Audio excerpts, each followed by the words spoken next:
Welcome to the Payroll Podcast with your host, Nick Day. Find out what it takes to truly discover what it takes to elevate your career within payroll as we meet with the industry leaders who are shaping the industry for tomorrow.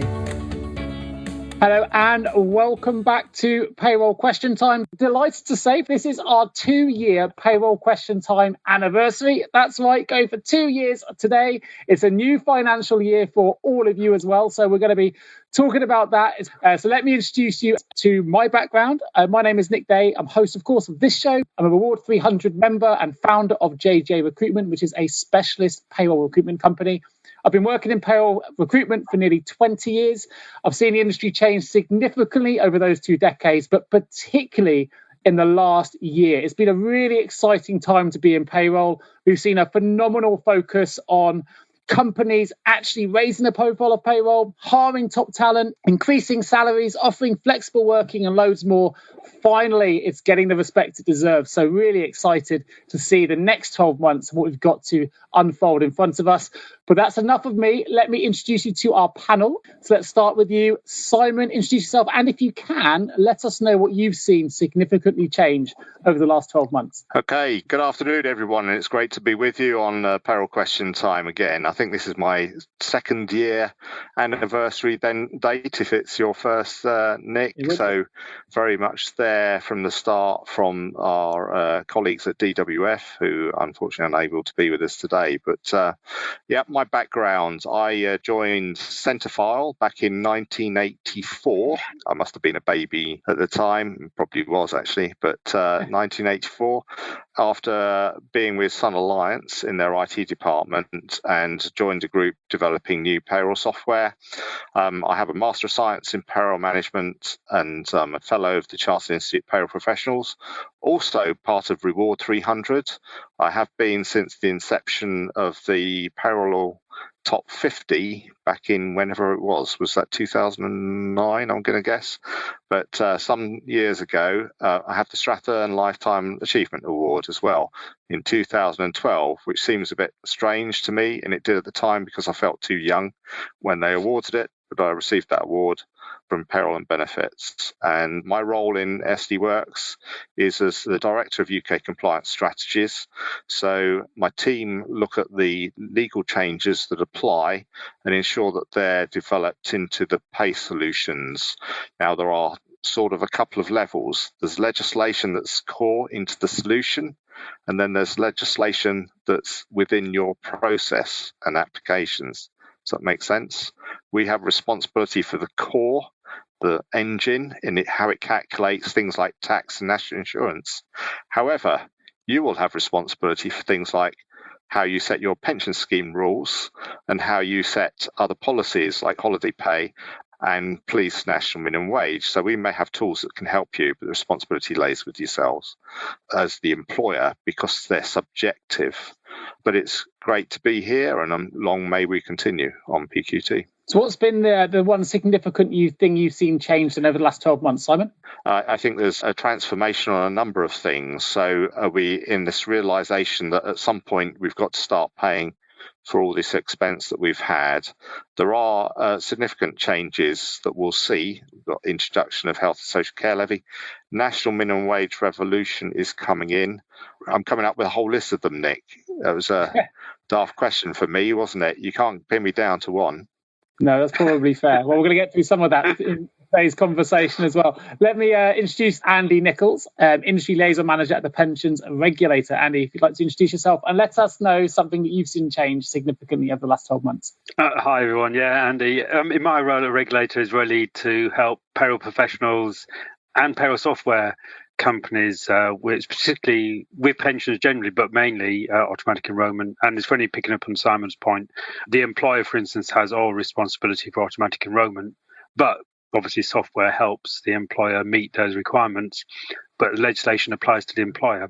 But whatever is built into a software system for automatic enrolment, whatever functionality is there, has to be compliant. So it has to be checked to make sure it's okay.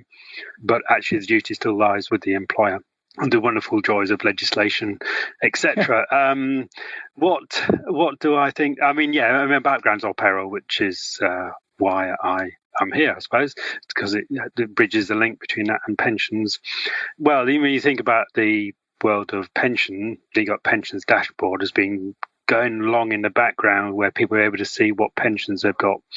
And that has a slight impact on payroll potentially, because the data that comes out of payroll feeds into pension providers, which then feeds from the pension provider into this dashboard project, which will be watch the space in terms of individually be interesting. Lots of things been going on in the world of payroll, lots of changes, coming out of COVID. Hybrid working all has an impact on our working lives. Excellent. Thank you, Andy. Well, let's dive into some of these then. Let's find out what we're going to be talking about today. So today's topic discussions are national insurance changes in April and July 2022, changes to the health and social care levy, changes to state pensions from April 22, changes to national minimum wage, the P&O Ferry controversy, and some of the new statutory code to prevent fire and rehire, eco-car schemes, COVID-19 sickness policy and the digitalisation of its notes, and wrapping up the tax year 2021-22. So let's dive into the first of those subject areas then. It's something that I know is close to Simon's heart, which is national insurance changes. So Simon, what are the key points here we need to think about? Yeah, sure. So we've probably not hit it yet, but employees will certainly notice it fairly soon. And maybe the employer's budget will as well, because you're aware that national insurance has increased by 1.25% on both sides to take care of the health and social care levy. That's operational from the 6th of April, 2 days ago. Seeing a lot of questions on social media, a lot of misunderstandings. So we've had a number of people question the fact that this Friday's pay is using the new NI rates. And the rationale for claiming that it shouldn't is because it was worked last week. The reality is, if you're paying it on Friday, it's the 8th of April. Yeah. It's after the 6th of April. The new national insurance rules apply. So it's not when you work, it's when you pay it that sets the rules. So last week's work budget is up by that national insurance increase. So just be aware. The other scenario is we've had lots of speculation over these past few months of whether the health and social care levy rise would actually be removed. Lots and lots of hints that maybe that was a consideration. And then we had Boris and Rishi deny it and say it's not going to be removed, it's going to carry on. But in the spring statement 2 weeks ago, they announced the change to the primary threshold. Now, some are asking questions and saying, well, of course, there'll be a rise to the secondary threshold as well. So the employer doesn't get hit by the rise. There is no change to the secondary threshold. It's staying exactly where it was. There is a hit. So the secondary NI liability is going up and stays that way. But for employees, it's going to change a little because the primary threshold is increasing to match the tax-free allowance amount from the 6th of July. Now, what's the judgment point? Is it when you work or is it when you pay? Standard rules, CWG2, I think it's section 1.3, but I'm saying that from memory. And then you go down about 3 paragraphs, and I'm saying that from memory. The taxation point is, and the national insurance application point is the date of payment. So it's when you pay it. So will some people rush either way or delay payments? You could sort of do that, but it's an element. If you pay it on the 5th, the old primary threshold applies. If you pay it on the 6th of July, the new primary threshold applies. When does that pay relate to? Absolutely doesn't really matter. It's when it's paid and made available for the individual to be able to spend it. So they're the important factors, I think, to remember. And of course, they don't want directors to have the whole benefit of the 12,570. So they're doing a number of weeks at the old and a number of weeks at the new, which comes with the 11,908 value. Hopefully I've remembered that one right. So for directors, national insurance is an annual method which is different. Now, Rishi kind of hinted in some of the interviews that the delay was so that software could get ready. Now, some people have taken that software couldn't get ready. Well, with the announcement of when it was made, it would have been very difficult. But he could have made that announcement 3 months ago if he'd so chosen to. The reality is, I'd suggest, there was never any indication that it was ever going to start from the 6th of April. It was always going to start later. So that makes it a fairly complex change. So there's an element of when can you feasibly put that in. That would have been a challenge inside government, never mind outside government, although of course developments have to follow certain quality routines, etc. But payroll software, will it be ready for the 6th of July implementation? I imagine you'll find that that's delivered very soon. Well, a little question on that then, Simon, because how did you feel as a payroll professional, even as someone who's working for a software provider in SD Worx, feel about the statement stating that the reason they were delaying this until July was to give payroll providers time to get ready? Because I spoke to a COO of another firm, payroll provider, who felt very confident that actually that was a bit unfair on payroll providers, and they were ready right now, and they've had dealt with much more complex changes in the world of payroll, in a heartbeat, rather than wait till July. So how did you feel about that being given as the reason? I'm not sure he did give that as the reason for the delay. I think he probably gave that software would have to get ready, which is true. But if the government is stating it was delayed for software, that would be false, because they weren't of our software. This is a government policy and a government decision. However, there will have been some consultations on proposals to ask what the implication would be for the input.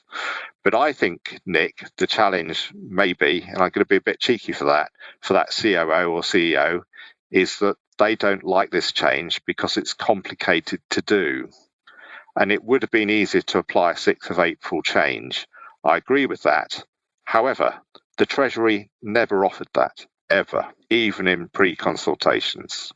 The consultation was always that it would be a post-6th of April change. Now, why? And I think now I'm going into opinion and views here, so don't hold me to these. Why? Mm-hmm. And that's if it was brought to the 6th of April, a number of us wouldn't have noticed the change, because it would in effect kept a status quo and wiped out the health and social care levy for the lower paid. And for the higher paid, we would have noticed some change, but it'd be offset by the rising of the primary threshold, and it would hit the secondary threshold. The reality is, what's the best way of putting the price rise on a Mars bar?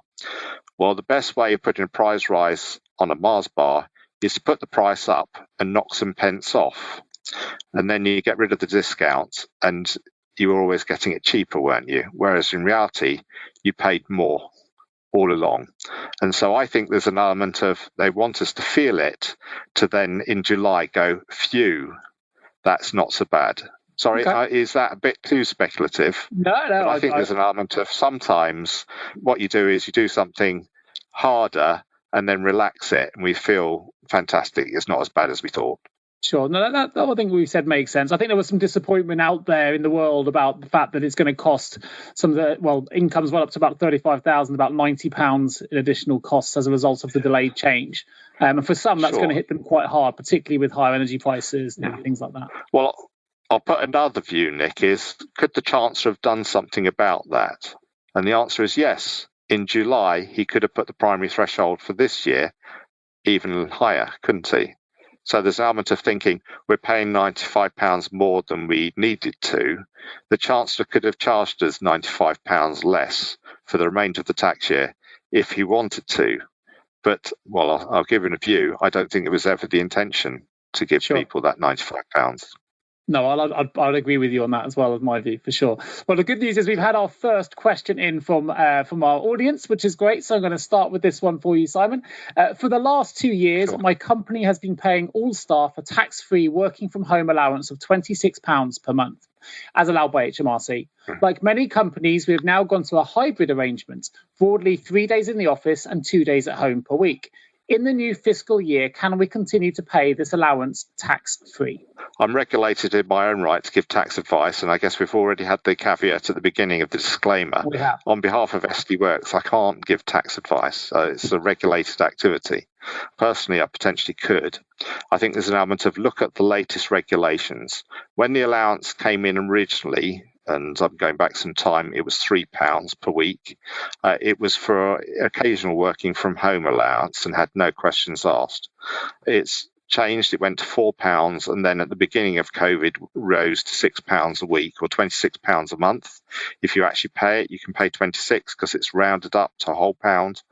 That allowance can continue, but you need to look at the revised conditions for doing it. Under COVID, the government have been fairly relaxed. So if you worked at home one day, you could have the allowance for the whole year. Is that really the case going forward? I'd say look at the guidance on HMRC. Also, now we're in this hybrid situation, there's an element of thinking, what's the regularity of working in an office? So is that now your permanent workplace on particular days, or is it a bit more random? So there's a whole plethora of legislation around expenses and benefits and travel in relation to where you work. For example, officially I'm a home worker, have been since 2002, so that's 20 years, predates this, and seeing what the arrangements are. Do I travel on business? Of course I do. Not so much over the past 2 years, but certainly used to do a lot of travel. In essence, I'm saying yes, the £26 a month or £6 a week can continue for those who are working at home, but you need to look carefully at the guidance because it's all say slight different things in relation to choice and whether the employee is choosing to do something as opposed to there is a requirement to do something. However, it's a tricky one, isn't it? Because I'm thinking of the SD Worx offices, our own. Most of them actually don't have any desks anymore. So no one really has a permanent workplace that they can call their own with their own drawer of staple removers and staplers and all that sort of thing, and a screwdriver. That's right. Now it's meeting areas, and they're not singular generally either. They tend to be more for mini teams or large rooms. So they're built as rooms for people to work together as opposed to an office to go and work. But it's very interesting to go and read the guidance. So I've sort of given a half answer there, Nick, to say yes, no, and maybe. But it depends on the circumstance of the individual. And there is new guidance, has been published by HMRC on when it does apply. Perhaps we can open up on the Health and Social Care Levy and some of the changes. Certainly. So the Health and Social Care Levy has come into play. The government have asked if we would put a payslip message on. It's not law. There's no legal requirement to do it. But there's a lot of social media debate going on. I think we've probably even seen that in the Payroll WhatsApp group to a certain extent, maybe even on the HR leaders one, and certainly on some of the others, of whether people will or won't. So it'd be interesting to see the results. I think that most will probably comply, but some of the larger businesses seem to be a bit concerned of this message and what it's for. And actually, many have chosen to do alternate messaging to their employees. But some in those sorts of responses that you and I kind of see, Nick, why are we communicating it? Why don't the government communicate it? They're the owners of their tax customers, as they call them these days. Why don't they? But I think we are seeing that. So there's lots of articles been in the press this week on it. There are tweets and elements that are showing it. But it'd be interesting to see what people are doing. Occasionally we're getting people saying, why haven't you just put it automatically on? It's not law, so there's an element of it needs your agreement to put it on. Can SD Worx facilitate the message on its pay slips? Absolutely. It can facilitate a number of messages on the pay slips. And if you want this one to be on there, ask for it and it will be. You can actually even say how long you want it to live, but basically it needs to be there for a year. But some of the examples I've seen online also, because some are showing actually the payslip message, they started before the 6th of April. So they're actually appeared in previous months, which is interesting because there's no real requirement to do that and it doesn't really apply to any prior periods. Simon, how does it impact on salary sacrifice schemes? Yeah, so I actually think it makes them a lot more attractive. There is a downside. So for the high paid careers, those are paying above minimum wage once you've sacrificed, there's more of an attraction. And I was working this out a little bit on a pension contribution. I should have had the example here. It would have been good to show. But there's an element of, thinking if I put £1,000 salary sacrifice into a pension scheme, at the moment, if you're a higher rate taxpayer, someone paying 40%, you're actually saving 42%. So your pension contribution has cost you 42% less. Of course, with the new levy coming in, that rises to 43.25% less, which actually, when you look at the values, adds a significant amount of money over time. So, for example, smart pension contributions seem more attractive. Why do you think that has that heavily by HMRC? We haven't seemed to have seen much or read much about this in the news channels recently. Well, certainly I haven't. Now, I've seen a couple of articles on some of the not necessarily broadsheets as they were known, but they tend to be online rather than the physical paper, talking about the rise a little bit. This week I have seen, and I have seen some tweets which have come from HMRC about it, or even some Facebook messaging. But that might be because I'm a strange sort of fella that kind of follows that type of stuff. Whereas I guess the ordinary man on the street probably doesn't for some reason, because they don't really want anything to do with that tax and national insurance thing, really. But those strange payroll people seem to follow Facebook pages about HMRC and DWP for some reason. I was thinking that for me, if I go back to my payroll roles, am I going to get a lot of questions from my employees as to why my national insurance has gone up if they realise it? And maybe putting the message on a payslip might be worthwhile doing that, especially if you can put more than a message and a link to explain it, to try and be more helpful and to reduce queries, especially in April. Yeah, no, nice point. Well, let's jump back into something you mentioned in your introduction, Simon, about things that you are passionate about talking about, which is national minimum wage. And in particular, we've got some increases which take effect from the 1st of April. I wonder if you could guide us through the increases and what it means for payroll. Yeah, sure. And I probably mentioned a little earlier, and let's revisit that. The application of the national minimum wage, well, we talked about that in relation to health and social care levy. Let's now reiterate that with national minimum wage. And if we go into pensions, we'll find it's different again, because they all have their own decision points. They're all unique and not connected. So national insurance and tax is related to when you pay it. National minimum wage is not. National minimum wage relates to the start of the pay reference period. So for pay periods that start from the 1st of April on or after, the rise applies to national minimum wage. If the pay period started on the 30th of March or the 29th of March and then goes to the 28th of April, the pay period has started before. And again, it doesn't relate to necessarily to when work is, although it has some correlation under Section 9 of the National Minimum Wage Regulations.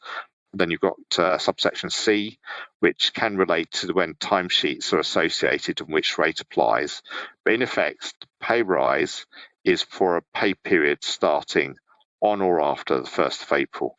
So some queries may come in saying, why haven't I got my days for the 1st, 2nd, 3rd, 4th, or weekly payroll, for example, paid at the new minimum wage rate? Why is it paid at the old? The legal requirement is that actually you only have to pay it at the old. It's only for the next pay cycle that it has to be paid at the new. So that's one of the oddities about it. The other aspect, I guess, on national minimum wage is the 21, 22-year-olds. We've talked about this on prior sessions, but remember, they've had quite a rise. I think it's over 11%. This is a stepping stone, I would suggest, to the national living wage rate age band dropping eventually to 21. So this is kind of halved the gap. So you'll probably find in future the gap is removed because the age is dropped to 21. So the intention of getting there certainly by 2024, as there is for increasing national minimum wage, national living wage rates for 2024 to a new target value, which would be much higher than the £9.50. Yeah, quite passionate about national minimum wage. There's an expression that we're kind of coming out with in SD Worx, and you may see this, which is minimum wage, maximum confusion. Because minimum wage law is really confusing. Certain aspects of it don't count for minimum wage. For example, if you come in and do time and a half, the half pay doesn't count for minimum wage purposes. And if your salary sacrifice will have a deduction, the auditors will ignore the half pay. That's cash in the hands of the pocket of the employee, etc. They'll look and deduct anything off the standard single pay. And if you've underpaid, they'll make you top it up. So it's an element of really understanding really complex. Maybe that's another one. We'll call it minimum wage, maximum complexity. It is really complicated. Quite often we'll talk to people and say, have you got a minimum wage problem? Is there anything we can assist you with? No. We pay £9.50, so we're all good. And it's not about the pay rate, it's about the pay received for the time worked. But they do quarter-hour rounding on time machines. So if you're in at 5 to, they'll count that from the hour. Or if you're in at 5 past, they'll count that from 15 past. HMRC, national minimum wage people are going to say, why didn't you pay the 10 minutes? A good example for everyone who's watching this who already understands and knows how complicated payroll is. I think one thing we've got to try and do, maybe SD Worx can do, is get that message out to everyone else, because it's not easy, as these PQTs really show. What's the impact then on maternity in Alabaster? The Alabaster rule, everybody starts cursing and going dizzy that this or feeling ill, or they think they've got a touch of COVID maybe. But under the Alabaster rule, any pay rise that occurs during the maternity leave period, going back to the qualifying week average earnings 8 weeks calculation, any pay rise in between at any point affects SMP for the whole SMP period. So this rise to national minimum wage, if anyone's on maternity leave now and their earnings and their pay, etc., is under the 950, you need to top it up. That's an entitlement they have a right to under the Alabaster rule. So national minimum wage rise is a pay rise, and there's a requirement to undertake the Alabaster application. You could say, what's the risk? I think the risk is nothing if they don't do anything about it. But if they do something about it, it would potentially fall under discrimination, which has no upper limit on the ET findings. It would be considered sex discrimination towards someone that has protected characteristics. So that's the risk. Will people bother to do that? Different matter, isn't it? Sure. Well, we've had a couple of questions come in, so thank you. We've got the first one, which comes in from Salik, which says, we passed the employer NI saving for salary sacrifice for employee personal contributions, sacrifice salary, to the pension pot. From this month, an extra 1.25% would be saved by the employer. Do you know what will happen next year when it will become a separate tax charge? Will there still be an employer saving on the sacrifice salary for pension? So there's probably one for you here, Andy. Well, I'm not aware what the decision is yet in terms of health and social care levy, how that will work in 23-24. But at the moment, it's national insurance, yes, obviously that will get into the pension pot. But if they're going to treat health and social care levy the same as national insurance, then salary sacrifice will still apply. And therefore, by you adding the extra from the employer's NI saving, that's really good to keep those pension pots topped up to the max, really. But I don't know yet. I've not heard. Yeah, I suspect that Andy's correct in what he's saying, that the saving will be there because they've not actually earned that money. However, there are risks to you by doing that top up. And the risk is that if someone goes on maternity leave, you have to maintain that top up, yet you've saved nothing. And Andy may be able to talk about that. But employer contributions have to continue as if they were working, and you won't have any saving to cover it. Sure. Now, for the apologies, a moment there, we had an extra panel guest just join us, because when I asked that question, Alexa started answering it for us. So apologies. Twisted off in the background. We've had another question come in from Emma. I think we may have answered this already, but I'll just run it through again just in case, which is for you, Simon. When do you think the national living wage age threshold will decrease again in the future? there was a plan. I mean, I'm saying this from a memory, so forgive me if my memory is slightly out, but my memory tells me that the original plan was for 2024. May have to verify that. However, take care, because you may find the gaps shrinking. So you may find that next year, the 21, 22-year-old gap may be halve it again. And bringing us back to the dreaded word of alabaster, Joe Panter has asked, if an employee is due alabaster back pay, when do we have to pay it back to them, please? As soon as you can. So next pay period that you identify the rise, just pay it. You can still claim from the government, just add it as SMP onto the payroll return, and you can claim back that 92. So include that extra top up on your EPS, well, the reclaim value on the EPS, and you'll get that covered. So it's in effect, from the period the rise is applying, really, you should do the back payment of SMP, I would suggest. And Andy, I cut you off to ask that first question when you were in mid-flow on the impact on maternity alabaster, so I'm going to bring that back to you. Yes, yeah, I was just going to say about just from a general perspective in terms of what's going to happen in April, because the national minimum wage has gone up. You may now find that there's people that weren't, maybe part-time people, that now are starting to earn above the trigger point for automatic enrolment. So you may find that April has a little influx of people being automatically enrolled. And of course, they may opt out as well. So you may find a little bit extra work within the world of payroll generated by that. And also what has already been mentioned is, if you have got a salary sacrifice scheme in place, pension salary sacrifice, or even any salary sacrifice scheme, you need to look to see whether or not you can still apply that salary sacrifice. And don't forget, national minimum wage, if you get an inspection and you discover you're informed that you are actually underpaying and you've got to work back possibly up to 6 years to recalculate what should have been due, the same will apply to automatic enrolment. When you pay those national minimum wage arrears to someone 2 years ago when I should have had extra £10, that £10 may mean that person triggers in that week 2 years ago, and they should have been enrolled in that week 2 years ago. So it's not just a simple tax national insurance type of view. You've got pension involvement in national minimum wage arrears set up. So be careful, and just be aware.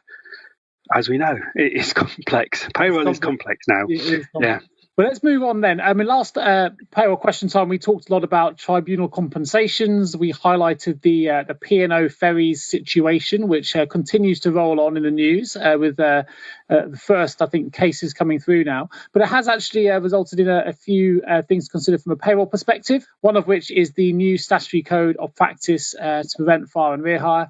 And we're going to discuss that as well as what the long-term impact of that statutory code is. So back to you, Simon. I wonder if you can just elaborate a little bit more on the P&O situation and this new statutory code. So yes, it's been an interesting few weeks on the P&O affair, to the extent that the CEO was summoned to Parliament, made an admission that they had broken the law as an organisation, but felt it was worthwhile. Because it would cost less. And that's a practice that we sometimes see in some of the social media, even for smaller businesses, of thinking that sometimes the employer thinks the employee won't complain. And they'll just live with it or don't know their rights, and so we'll move on. And there are time limits on activity.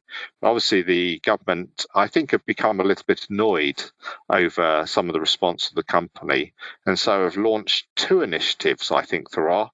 And one is new statutory code to prevent unscrupulous employers using fire and rehire tactics. But we'll see in social media or even the press that that's not unusual to P&O. That's possibly being used elsewhere, where people are basically being saying, can you sign this new contract starting Monday, or else don't bother turning up because you're out. And so the practice of fire and rehire, which refers to when an employee dismisses a worker and rehires them on new, less favourable terms, is being actioned to. So the code will include practical steps that employers should follow. Court or employment tribunal will take the code into account when considering relevant cases. And the power to apply an uplift of 25% on an employee's compensation if an employer unreasonably fails to comply with the code. So the challenge with that is if it's taken to tribunal, the ruling of the tribunal could be uplifted by a further 25% onto it. So it's an element of this is all a reaction to the P&O case by the government. There has been an exchange of letters. They're quite interesting to read, or I'm just boring, one of the two, between Paul Scully of Bays and the CEO of P&O, with an increasing anger growing. The other aspect, of course, is the implication of national minimum wage, because it was claimed that the employees on the that were being taken on board were being paid less.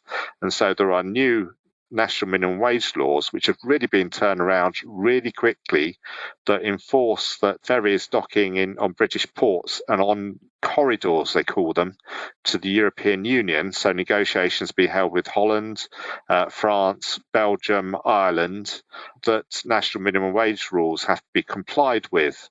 So national minimum wage rules will apply to the workers on those ships. And so it's been interesting to experience the debacle. I think they're trying to sail again from Dover today.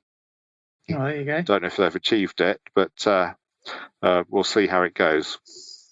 Excellent. So what do you think is the long-term impact here? I mean, presumably had this been in place before this has occurred, it probably never would have occurred in the first place. So do you think we've done enough to prevent it happening again? And what do you think will be the long-term impact? In relation to the individual employer, I don't know, but I think it's an element of thinking of business in the UK in general, isn't it? And thinking this actually means we've got to think in different ways. And for a Conservative government, bringing in employment protections, you probably think that's foreign land some years ago. But of course, governments are elected by people, so, not by businesses.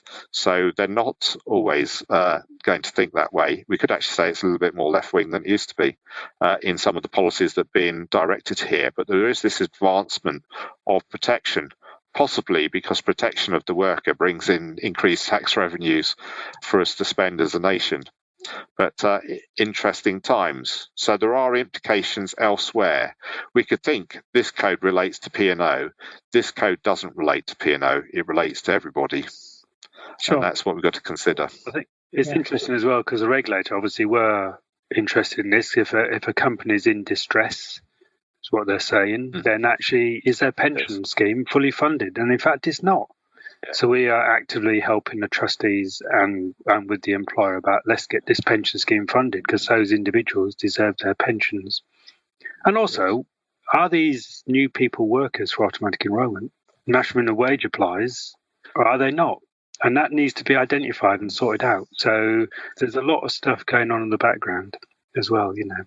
If a business isn't viable, what's the answer? Because breaking law isn't an answer to a non-viable business, is it? But I guess it's difficult, isn't it? Because you think there are risks of another 2,000 jobs potentially that haven't been shed. But equally, there's probably a view of thinking, but you're owned by a parent that's made a lot of money over the years out of this and still make a lot of money. What's going on? Yeah, I think most people are in that camp. Also, that's what you're reading and seeing, and rightly so, would be my opinion. From a regulator perspective, we don't care where the employer is, we'll go after them. Because it's the individuals who are going to suffer, not going to get their pension. So the mining company got taken over and they hadn't paid anything to the pension scheme. And I think it was a German company that owned the UK arm. And so the German company have now paid the full, can't remember how much it was, 100 plus million, whatever, pounds into the scheme. Might be less than that, I can't remember. We will pursue, our powers are strong enough to go to an overseas country and get money out of overseas employers. Absolutely right. Well, staying on the transport theme, but moving away from ferries and tribunals and into the world of eco-transport schemes and electric cars. Two of us are in electric cars already, Andy, so you're the odd one out on this one for the moment. Some of us may have already taken advantage of these plug-in grant schemes, Simon being one of those. We had a good chat about that a moment ago. So let's talk a little bit about these schemes. The government has committed to a 2-year extension of plug-in van and truck grants. Now, loads of conversation in the social groups and online and Facebook groups and beyond about these different schemes, about electric cars, about the changes that are to come. So Simon, if you'd like to take the floor and tell us a little bit about the recent extension and take it from there.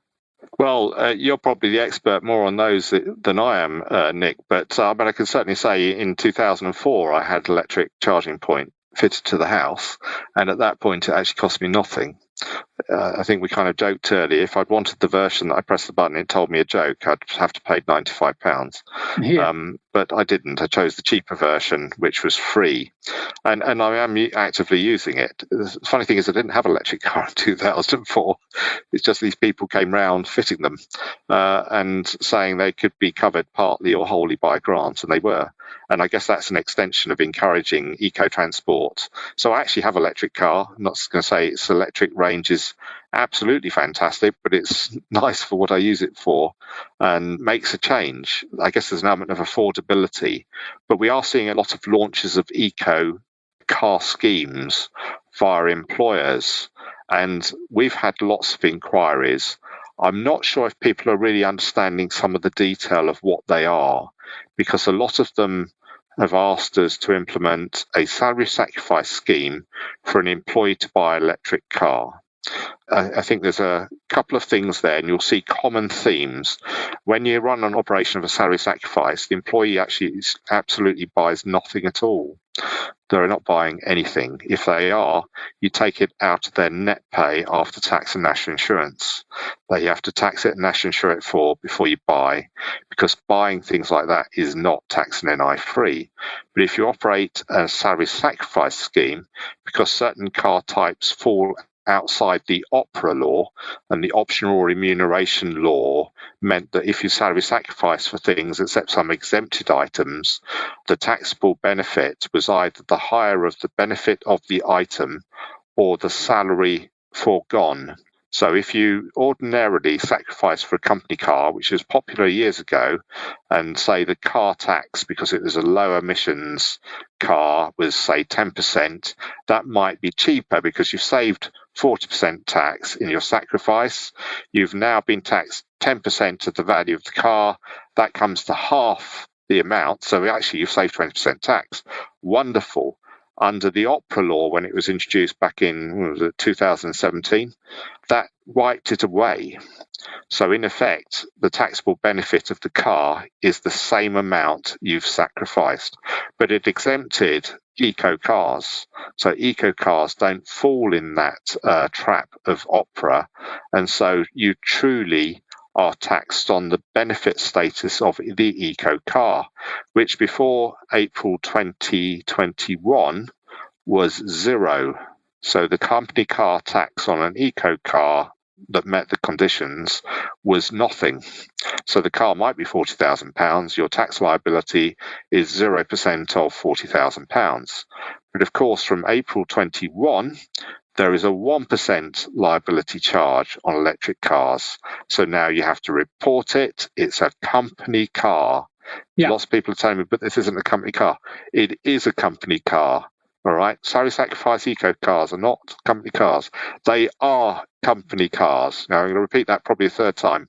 If you're operating a salary sacrifice eco car purchase scheme, you're giving a company car to your employees, and you fall under company car obligations to report.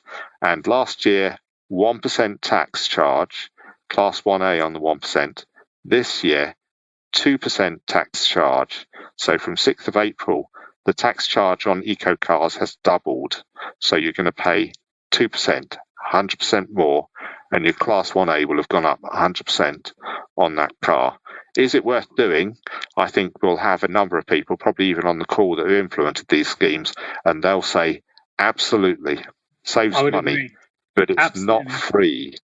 No. I've been through that process myself. The other thing to bear in mind, it's not necessarily highlighted here as a bullet point, but something that I've discovered as an electric car owner myself now. For those that are worried about fuel price rises at the moment, and people saying, we had a conversation at a previous payroll question time about whether or not the 45 pence covers the additional fuel prices. I think we agreed that probably does, regardless. It's got up significantly until it doesn't. However, if you are driving a company car and it's fully electric, the HMO advises that you only claim 4p per mile is used for reimbursing staff for electricity in their fully electric cars. There will be no taxable profits and no Class 1 national insurance to pay, which is obviously different to what the rates are for diesel and petrol cars. So that's something that I discovered when I did change the car over, and I put in my first claim thinking I could still get the 45p, and it was kicked back going, no, Nick, it's fully electric, it's a company car, 4p is what we can do. And it's a slightly different process. So for those thinking about it, that's worth bearing in mind as well. Yeah, if it had been your own car and you truly bought it yourself, then 45p. Correct, yeah. But if it's a company car, 4p, which is a big difference. Company. That's right. And that's why it's important for people to understand if they're offering salary sacrifice pension eco car arrangements, it is a company car. You can't go above the AMAP rates. However, the other trick, and I guess this is just going into sort of chit-chat a bit, is the nice thing I discovered when I got my electric car from my son, who used to work at Peterborough United Football Club as a fan appreciation officer, whatever, and a colleague of us said, oh, he's just got an electric car. Did he know he can park in the charge spot for free? And the electricity is free in all the council-run car parks. And I didn't know, but it is true. So if you go to the council car parks and find a charge point there, point or whatever, there is no charge for charging your car, and you can leave it there for 3 hours free of charge. So I've now learnt all the others are scrambling for car parking spots for Peterborough United. I know, impossible, you say, in the bottom of the league. But there'll be plenty of spaces. No, but really, if you go there, you find the car parks are full. The electric spots, mind you, are getting more and more cars. I can park in there quite late, put it on charge, go to the match, come out, and it's cost me nothing. Very good. Well, I think the other thing just to mention, because this is confusion at home from my wife who asked this question, so there may be further confusion out there.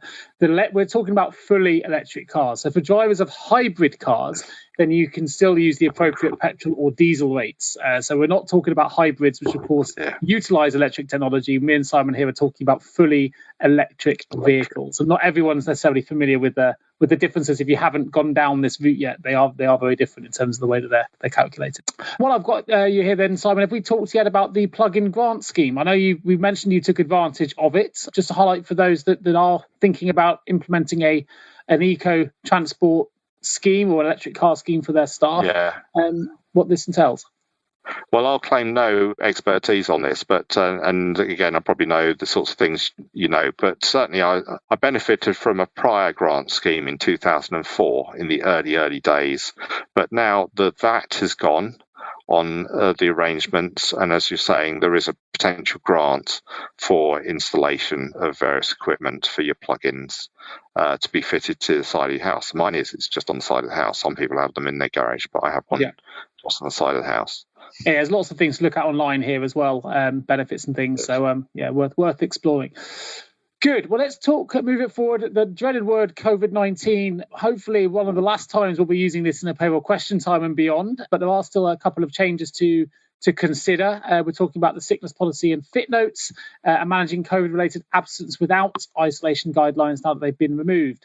Obviously, we usually have a DWF supporting us with this kind of content, but can't join us this week. So we're going to come back to you again, Simon, to bring us up to speed. Well, yes, I guess it's all an element of confusion. Again, we see a lot of social discussion about this, but the COVID emergency measures all ended on midnight, the 24th of March. So there are no COVID-related measures, but you need to look at your own policies and decide what they state, because some are kind of saying you wouldn't pay for COVID absence. In fairness, last week was it? There were 4.5 million UK people with COVID. I've got to say, for myself, survived 2 years without COVID. And then suddenly, after grandson number one came home from school, they suggested to his mother that he gets tested. All he had was a little snivel. He did come back positive. Where would he have got that? He'd have got that at school. Then my son got it 4 days later, and that was it. Everyone else tested negative for 10 days. Absolutely. And then 2 weeks later, grandson number 3 came home from nursery, which closed because they had a COVID outbreak. He got it, his dad got it, and that variant, I'll call it a variant because I'm not sure if it's the same, just swept through everybody. So the whole family pretty much came down with it within 7 days. And it was light flu, fuzzy head. I found at one point with it, I don't know if others recognise, my wife, it was entirely different how she felt. She was nauseous, severe headaches. I didn't. I found myself anxiously wanting to do something, but not knowing what to do, if that makes sense. That was the conditions. Now, what do we do? Because the emergency measures have ended. I think there's a principle of the government saying, well, actually, it's now a bit like having a cold or a light flu. It's not really that serious for most people. What do you do? And then what do you do if someone catches it? So work-wise, do you operate isolation? Because there are absolutely no isolation law in place anymore in England. You don't have to isolate. You're asked to stay away from people and suggested that maybe you ought to take some days off work, but legally you don't have to. So what do you as an employer do? Do you allow them in? Now you've got to pay for tests as well.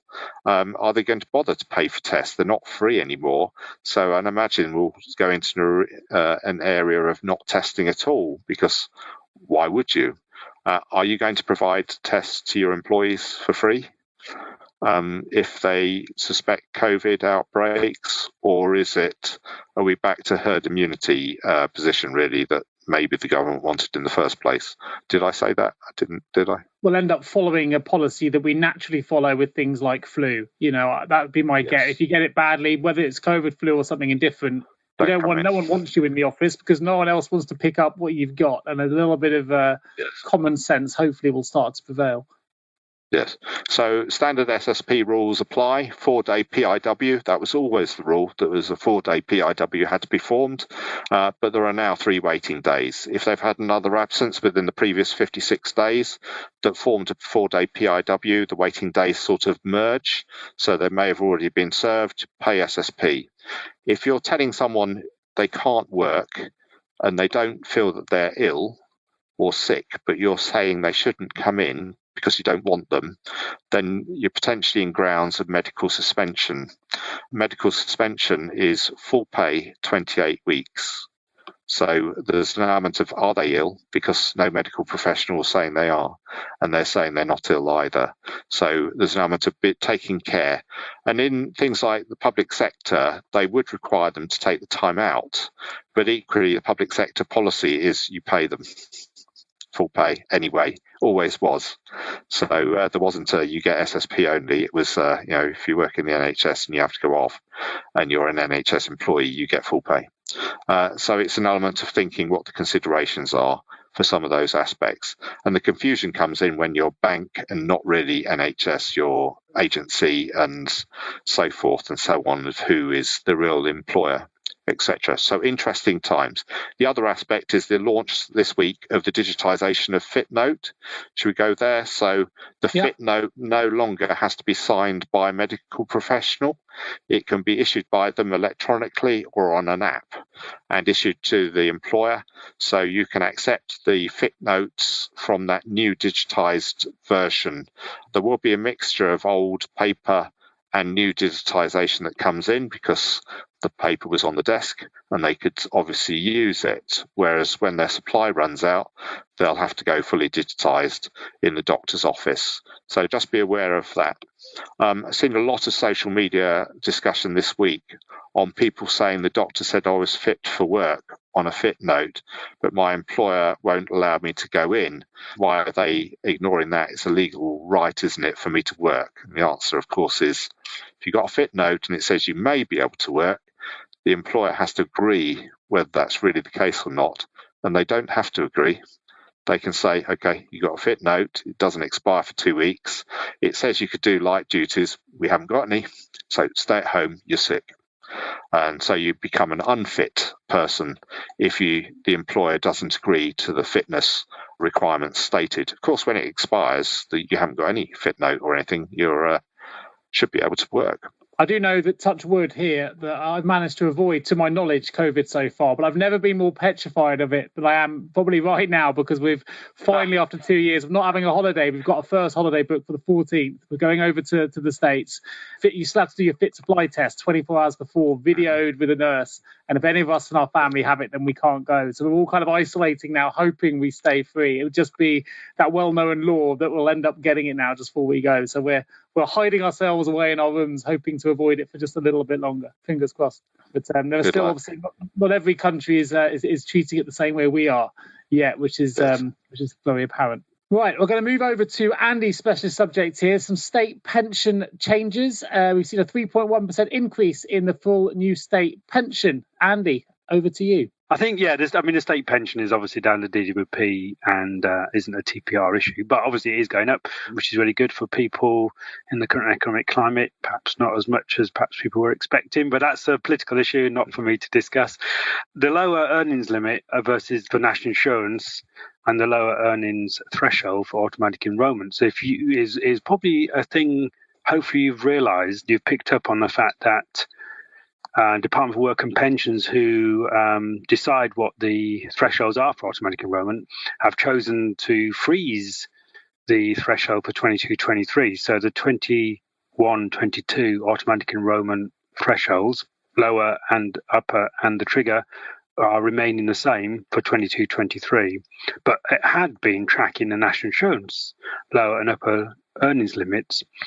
And of course, the national insurance lower earnings limit has gone up for 22-23, but the AE lower threshold does not. So it's important, if you've got a scheme that uses the AE lower threshold, that you're not still using the national insurance lower earnings limit value for that, because if you do, you'll be under contributing and therefore in breach of legislation. So logically, the payroll software will have it all covered, and that your scheme is directly connected to the AE lower threshold, and it will just be the same as it was last year. But please just check, just make sure that you are using the correct threshold, and we'll see what happens with that, because the government plans are at some point, they talk about mid-20s, so 24, 25, 25, 26 sort of time, that lower threshold itself will go, and it will be nil in effect, so people will start paying from pound or upwards. So watch this space, but there'll be a lot of, obviously that won't be something that just be sprung, it'll be known well in advance as to the effective date and so on. Please check the payroll systems, make sure that is okay. And I think generally, when you think about the change of tax year, we've already mentioned about national minimum wage going up. So please have a check to see that if you've got salary sacrifice, we've already mentioned, you may have these additional people triggering. You may, because of the health and social care levy, the national insurance increase, you may find that employers yourselves may be deciding to change your scheme from contributions to salary sacrifice. Maybe you don't have that at the moment, and maybe now that has become attractive. But remember, if you change anything in the scheme, in very simple terms, just check to see whether or not you need to consult your staff. And if you've got more than 50 employees, then you do need consultation for most pension changes. So, if you are going to change anything regarding your pension scheme, then just investigate that from a legal perspective as well. Good to communicate, as always. That's my initial thoughts on that. I don't have anything else to add. This is an area where some people say this is a statutory change. It's not a payroll statutory change. It's a scheme rule statutory change. And the scheme rules are set by the trustees of the scheme and the scheme administrators, really. And you need to verify, because some schemes will have been exempting themselves from or different to banded earnings. Some would attract the old contracted out principle of using the lower earnings limit for national insurance. Plus the timings are different, and that's the other aspect, is relating to the national lower earnings limit tracking will relate to tax year, whereas the lower threshold isn't. It relates to an effective point with the start of the relevant pay reference period chosen for that scheme, which can be different. And it's where we used to get the April bounce, Andy, to the extent that April payments, people think, will track the April thresholds. But if the pay reference period starts before the 6th of April, it's still part of the March pay reference period thresholds and so doesn't. So you can have this kind of drag effect. But you can set your pay reference periods to be the same as the tax periods, in which case it would match. But lower earnings limit NI is different to lower threshold to lower earnings threshold. And then we've got this set 1, set 2, set 3 sort of concept. So some may have thought that old rules that they're applying matched and the minimum was being met, but now they've diverged. That might not be the case. Now, should software automatically identify and change this? My suggestion is no, because these are set by scheme rules. So you need to notify what the change is to your scheme rule. So there's verify it and inform payroll. Now, in the SD Worx solution, can you put in to use the lower earnings threshold as the min start for a pension scheme and do banded earnings? Absolutely, you can. Will that automatically go up or stay as it is? Absolutely. But if you've chosen the NILEL to be the lower and tracked, the NILEL has gone up and is no longer valid for banded pension AE schemes. I guess it could be for other types of schemes, maybe, Andy, if on different construction. But the key, you're absolutely right. You've got to make sure it's a qualifying scheme. And if you're using lower earnings limit, then the actual banded earnings is lower and it will be non-compliant. You're not paying enough E's and Er contributions into the scheme if it's a banded earnings scheme and you're using the LEL. So please don't do that unless your scheme, as you say, as Simon says, automatic enrolment puts you into a qualifying scheme. The qualifying scheme rules then take over. So what does the scheme require? But if it's a banded earnings scheme and you're using the lower earnings limit, not the AE lower threshold, then it will be non-compliant. Unless, I mean, it may be that you don't have an upper limit, in which case it's probably going to be all right because you're paying contributions above. But you should just ask the question to the pension provider, is my scheme still a qualifying scheme if you've got the low earnings limit as the setting? And as Simon said, if you've got a different concept of how pension pay is determined, that's just basic salary, then now your contribution rate's enough and all that. And that should be, those sort of schemes should be looked at least every 18 months. I know we've been focused a lot on the changes, obviously the 3.1% increase. I'd be interested to know, Andy, as an opinion piece more than anything else, nothing definitive here, but whether you think auto enrolment has been an overall success, because we know it has reversed the decline in workplace pension savings. There's some really interesting stats that said there's been a tenfold increase in total membership of occupational schemes, rising from 2.1 million in 2011 to over 21 million in 2019. And Simon mentioned earlier that there's every chance that contributions will start being paid from the first pound earned. But also, I remember when it's really hit the news when it first got implemented, a lot of people were saying, well, it's not enough. But as an opinion piece, are we viewing this as being a successful scheme since its launch? It has, yeah. Automatic enrolment is a really successful scheme, and lots of overseas countries have been spoken to DUP and the pensions regulator asking, how do you do it? Tell us how it worked, and then they've gone away and implemented their own version. Ireland, for instance, I think has gone live or will be going live with automatic enrolment. Various other countries, I can't repeat those ones, but they're public. The Irish one is. It's very, really successful, and it's because you go in and you've got to do something to opt out, and therefore it's that sort of principle, the inertia principle works really well. But you are right. A lot of pension providers are saying, you know what, the contributions aren't enough. People might be thinking they're paying into a pension, and when they come to retire, they're going to be in a nice position to afford nice things. But actually what's going in, especially if you're lower paid, may not be enough. And that's what the government's looking at. So they're looking at the contribution levels right, changing the age down from 22 to 18, reducing the lower threshold to 0. And all those things will come in at some point in the future. Yeah. So yes, watch this space, but there will be advance notice. You won't just have it all of a sudden. I may be wrong on this, but the bill hasn't been passed yet to extend pension automatic enrolment to job holders aged 18 yet, or has it? Not yet. No, there was Richard Holden, the MP. He put forward a private member's bill, but it didn't run out of time in simple terms. But the government, the pensions minister, has confirmed that yes, we are going to implement the changes. What we don't know exactly when. And I guess the government are concerned about affordability for employers if you do drop it straight away, certainly in the current economic climate. But 24, 25 onwards, sometime from that point, I would expect down to 18 for the trigger age and lower threshold to go to nil. And people have discussed we're getting rid of the trigger completely so that everyone goes in, particularly for part-timers and equality, particularly tend to be more females, part-timers. Is that fair?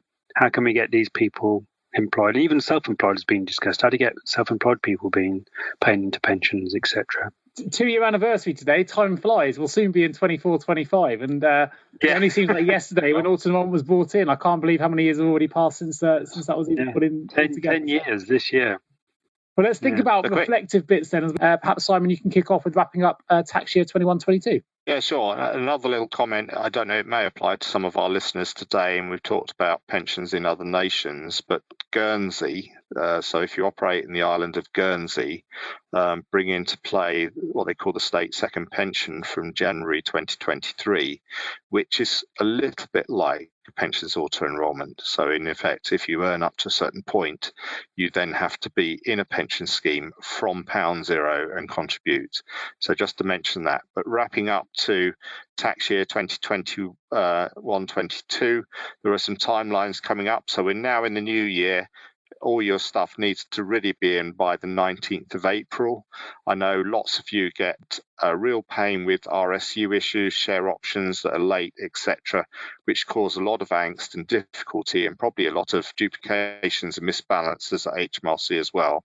But get the data in order. Month 12 for directors is sometimes unusual because you'll have been operating the alternate method of national insurance contributions all year, and then suddenly it goes very strange.